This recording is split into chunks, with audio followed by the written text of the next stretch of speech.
back, and then we'll go to your tree.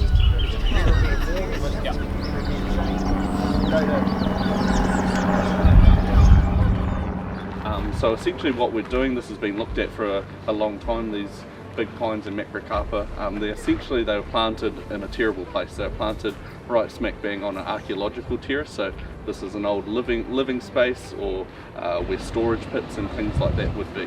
What we're really concerned about, on top of just limbs coming out through aging and stuff and damaging the archaeology, what we really need to avoid is the potential of them coming over themselves and ripping that root plate up. That will completely destroy this site, and something that just must be avoided. So when we approached this project, that was always at top of mind. It would always be methodology first, and yeah, luckily enough, working with TreeWise here, they were keen to give it a go. Traditional forms of tree removal just aren't suitable in an area like this, so we kind of had a bit of a brainstorm and think together, how could we work the site, working on the parameters, and we decided to lift the trees out with a helicopter. A regular helicopter that we used for tree work probably wasn't going to be suitable because of the size of the tree, so we had a chat to Mark from Kahu, who has a much larger helicopter, a Black Hawk, and we decided to go in with him and have a nosy and see what we could work out.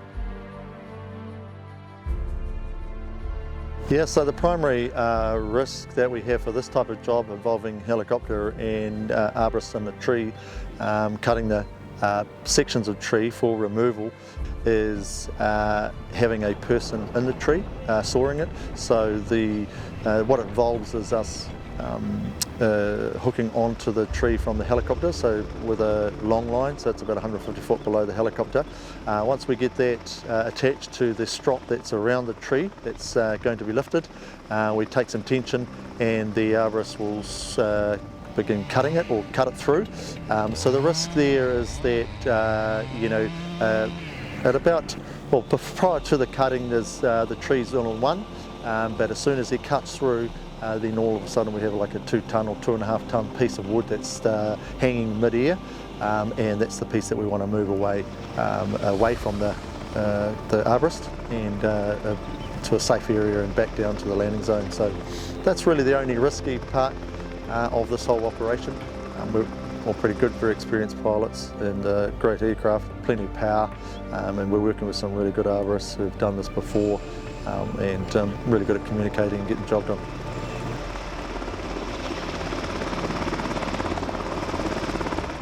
There are some dangers being an arborist, for sure, but anything's dangerous when you haven't had the right training or education or experience to do the task. So all the people in the team, boys and girls, we've all been doing the job for a long time, and we're able to use that knowledge and experience of working with trees as arborists, put them into play here, particularly with the pre-stropping of the branches to get the weights right, and then on the day using our skill and knowledge of timber and wood and our saw skills to be able to cut the branches off in a good way so the chopper can fly them off safely.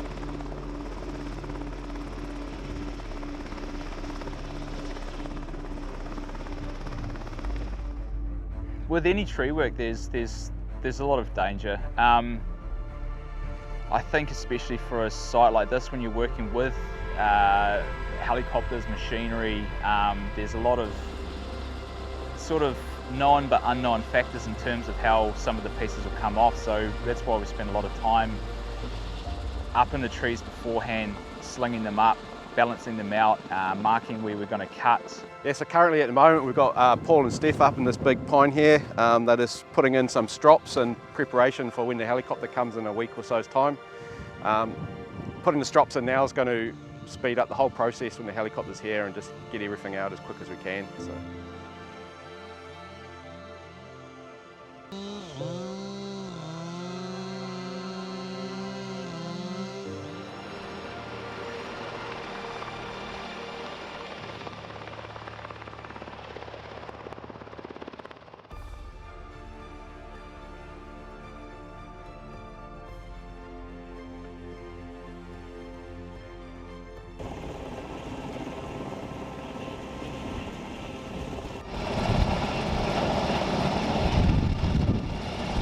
Oh, this is a pretty exciting project. This will be the biggest project that in my lifetime, and many of these guys' lifetimes as well.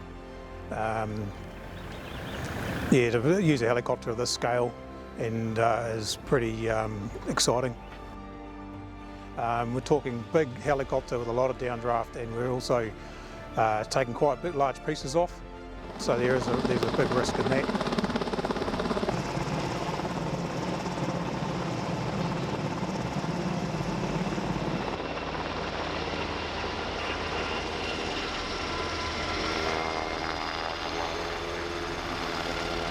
So we've been in past working with other helicopters. You've got a certain amount of downwash, which is pretty normal, but this one in particular is pretty intense. So you know, if you hit the wind hits in the right place, man, you're just getting thrown around the entire tree. So it's been I don't know. Everyone just goes into autopilot, but and gets in there and in work mode. But it's pretty intense. But in terms of the rotor wash and the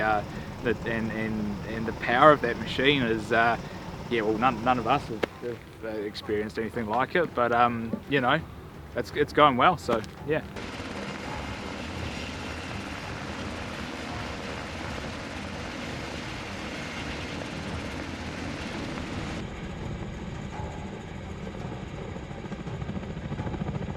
The Black Hawk helicopter is a very iconic aircraft. It's well known.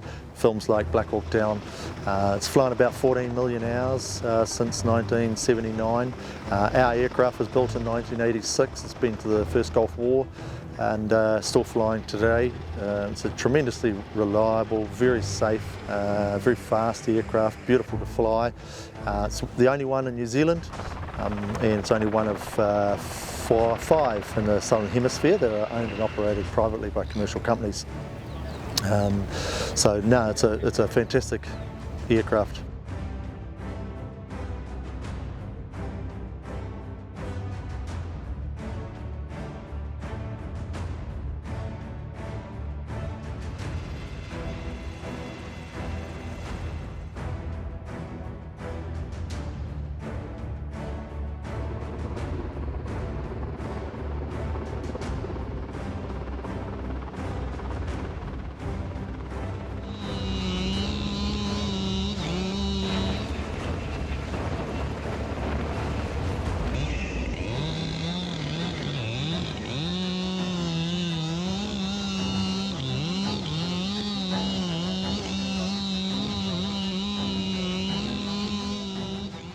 Yeah, we're constantly doing risk analysis on every step of the process of these types of jobs, from installing the lines in the trees, assessing the trees before we even do that, and then on the day we're constantly going to be making assessments about worst case scenarios. Essentially, you want to avoid all the worst case scenarios.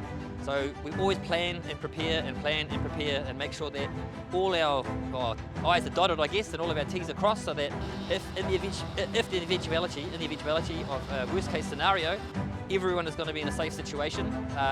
So worst case being chainsaw gets stuck in the piece and the chopper has to release the strop and fly away. He's able to do that either remotely, or he can bring the hook back into the climber and release it manually. Maybe the piece is a little bit too large for the helicopter, or the wing picks up and he needs to let the piece go. He can fly away from all the people to a safe area that's designated out over there, and he'll be able to just let that piece go gently. We're going to have rescue lines in the tree for the climbers. So if something was to happen where a climber was injured, or struck by a swinging piece or something like that, another climber can access the line straight away to rescue that person or assist them to get down to the ground. So yeah, we're always planning for worst case scenarios, and we don't want them to happen. That's why the planning and preparation is really so important.